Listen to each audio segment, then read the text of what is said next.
Hello friends, welcome to my YouTube channel. तो आज हम लोग बात करेंगे पेयर ऑफ स्ट्रेट लाइन का फॉर्मूला शीट, जिसमें हम लोग सारा का सारा कॉन्सेप्ट भी डिस्कस करेंगे in short time. Come he time में हम लोग देखेंगे सारा का सारा फॉर्मूला, और हम लोग बात करेंगे इसके फॉर्मूला शीट पर। ठीक है, टोटल का टोटल फॉर्मूला जो है पेयर ऑफ स्ट्रेट लाइन का सारा इसमें डिस्कस किया हुआ है। आप प्लीज़ इस वीडियो को ज़रूर देखिए। और मैंने डिटर्मिनेंट, वेक्टर अलजेब्रा और भी मैट्रिसेस पे सारा पे वीडियो बनाया, तो आप उसको जा करके ज़रूर देखिए। और लास्ट टाइम में आई होप कि तैयारी आप लोग का अच्छा चल रहा होगा निमसेट का। तो चलिए हम लोग चलते हैं अपने कंप्यूटर स्क्रीन पर। तो आज हम लोग देखते हैं पेयर ऑफ स्ट्रेट लाइन का फॉर्मूला शीट। ठीक है, तो सबसे पहले हम लोग बात करते हैं general equation of second degree. तो मैंने स्ट्रेट लाइन में भी बताया था कि general equation of second degree क्या होता है। तो a x square plus B Y square plus 2gx plus 2fy plus 2hxy plus c is equal to 0, ये कहलाता है general equation of second degree. ये जो है ये हर चीज़ को रिप्रेजेंट करता है, मतलब स्ट्रेट लाइन को भी, पेयर ऑफ स्ट्रेट लाइन को भी, और पैराबोला और हाइपरबोला, एलिप्स, सर्कल, सबको रिप्रेजेंट करता है। लेकिन कुछ कंडीशन, तो हम लोग वो कंडीशन देखेंगे। तो अभी हम लोग पेयर ऑफ स्ट्रेट लाइन पढ़ रहे हैं, तो पेयर ऑफ स्ट्रेट लाइन के लिए कंडीशन देखते हैं। तो देखो यहाँ नीचे लिखा है, for pair of straight line this is equal to 0। क्या होना चाहिए? ये डिटर्मिनेंट का वैल्यू 0 होना चाहिए, तब ये पेयर ऑफ स्ट्रेट लाइन को रिप्रेजेंट करेगा। अदरवाइज अगर ये 0 नहीं हुआ तो ये पेयर ऑफ स्ट्रेट लाइन को नहीं रिप्रेजेंट करेगा। क्लियर? तो यहाँ पर ए बी सी रहेगा और यहाँ पर एच जी एफ रहेगा। ठीक, और ये A B C H G F जो भी आएगा, ए यहाँ से आएगा, बी जो है वो यहाँ से आएगा, जी यहाँ से आएगा। आपको कंपेयर करके निकालना पड़ेगा। एफ यहाँ से आएगा, एच यहाँ से आएगा। ठीक, तो ये सब आप देख लोगे। अगर आप इतना डिटर्मिनेंट को ऐसे तो डिटर्मिनेंट लोग याद रखते हैं, लेकिन आप इसको भी याद कर सकते हो। बहुत इजी वे में सॉल्यूशन निकल जाएगा। A B C plus 2gfh minus B G square minus C H square minus A F square is equal to 0। अगर आपको ये डिटर्मिनेंट नहीं याद रहता है तो आप डायरेक्ट ये भी याद रख सकते हो। कुछ नहीं है, ए बी सी, उसके बाद ई छोड़ दो, एफ जी एच आता ही है, यहाँ बी जी, यहाँ सी एच, यहाँ ए एफ। तो ये तुम इजी वे में याद कर सकते हो, कैलकुलेशन भी इससे ईजी रहे। फिर देखते हैं, if theta is the angle between the pair of straight line, तो इसका tan थीटा का जो फॉर्मूला हो जाएगा वो हो जाएगा तुम्हारा 2√h² minus A B upon A plus B. ये दो पेयर ऑफ स्ट्रेट लाइन के बीच का एंगल निकालने के लिए ये फॉर्मूला हम लोग यूज करते हैं। ठीक, अब हम लोग बात करते हैं कि the general equation represent two perpendicular lines. अगर मान लो कोई पेयर ऑफ स्ट्रेट लाइन का इक्वेशन दिया हुआ a x square plus b x plus b x square plus ऐसे करके सारा दिया हुआ है इक्वेशन, तो जो a प्लस बी अगर सम उसका तुम्हारा 0 आ जाए, ठीक है, यहाँ पर जैसे मान लो ये a है, ठीक, यहाँ पर a जो है, a और b अगर दोनों का सम 0 आ रहा है तो समझ जाना कि दोनों लाइन क्या है, आपस में परपेंडिकुलर है। ठीक, क्लियर? अब the general equation will represent two parallel lines if G square minus A C is greater than 0।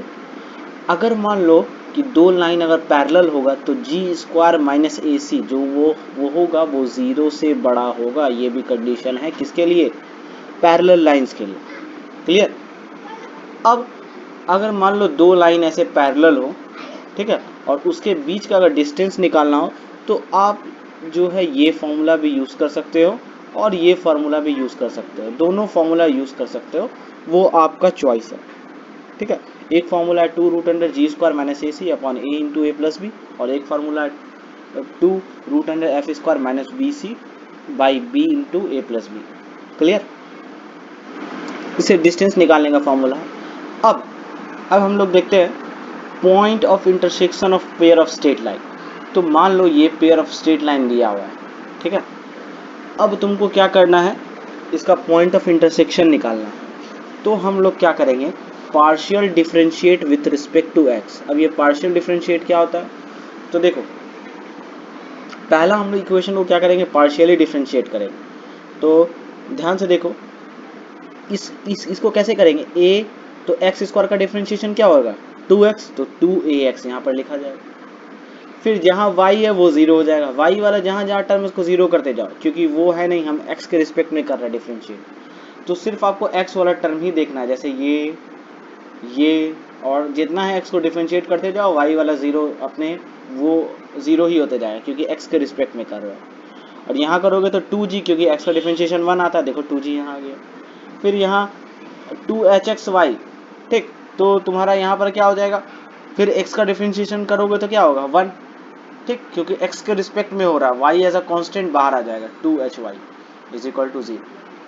उसी तरह हम लोग यहाँ क्या करेंगे, partial differentiate with respect to y, यहाँ पर ध्यान रखना, यहाँ पर y होगा, ये मिस्टेक से लिखा गया y होगा, क्लियर। तो जब इतना करोगे, एक मिनट इसको मैं रब कर देता हूँ।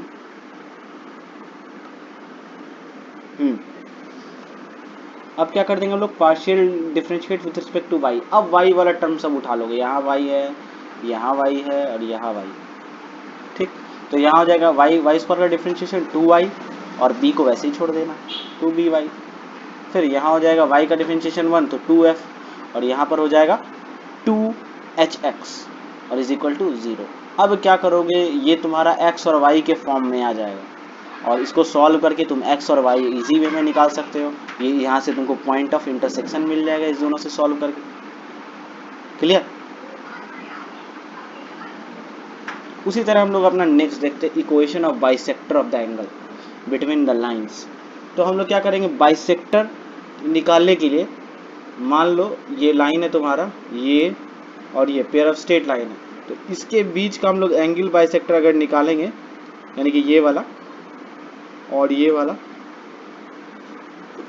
तो उसका जो फॉर्मूला होगा वो ये हो जाएगा x माइनस x1, यहाँ पर ध्यान रखना ये x1 है, यहाँ पर x1 है, x माइनस x1 का होल स्क्वायर माइनस y1 का whole square by a minus b is equal to x minus x1 into y minus y1 by h। ये बाइसेक्टर का तुम्हारा फॉर्मूला हो जाएगा, where x1 y1 is the point of intersection, ये intersection है, cross मतलब intersection of the lines represented by the equation. यहाँ पर जो x1 y1 है, ये क्या है, point of intersection of the line, ठीक है, वो आपको क्वेश्चन में गिवन रहेगा। तो अब हम लोग देखते हैं homogeneous equation of second degree. अच्छा, homogeneous equation of second degree, तो ये क्या है, इसको देखते हैं। A homogeneous equation of degree 2 of the type ax square plus 2hxy plus 2by square is equal to 0 always represent a pair of straight line passing through the origin। तो एक चीज़ हमेशा याद रखो, ये ऐसा इक्वेशन जब भी देखो तो समझ जाओ ये इक्वेशन जो है वो कहाँ से पास कर रहा है, ऑरिजिन से पास कर रहा है, ठीक है। ये इसी को हम लोग क्या बोलते हैं, homogeneous equation of second degree बोलते हैं। अच्छा, इसमें कुछ कंडीशन है, देख लो यहाँ पर, if y is equal to m1 plus x and y is equal to m2 plus x, दो लाइन है जो कि ऑरिजिन से पास कर रहा है, ठीक है। Be two equation represented by A x square plus B plus 2hxy plus B Y square is equal to 0। तो इस दोनों का कंबाइन, ये जो लाइन है y is equal to m1 plus x, y is equal to m2 plus x, इस दोनों से कंबाइन जो इक्वेशन बन रहा है उसी को हम लोग बोलते हैं यही homogeneous equation of second degree. अच्छा, एक चीज़ और याद रखो कि इससे स्लोप जो हम लोग निकालेंगे, m1 का वैल्यू निकालेंगे, उसका जो फॉर्मूला हो जाएगा वो minus H plus minus root under H square minus A B upon B. फिर उसी तरह m2 का जो फॉर्मूला हो जाएगा वो ये हो जाएगा, ठीक है। तो तुम ये फॉर्मूला जो है होमोजेनियस के लिए भी यूज़ कर सकते हो, और एज वेल एज तुम इसके लिए भी यूज़ कर सकते हो, क्या बोलते हैं, general equation of second degree, ठीक है। यानी कि उससे जो तुम्हारा जो कंडीशन है पेयर ऑफ स्ट्रेट लाइन के लिए, उसके लिए भी यूज़ कर सकते हो।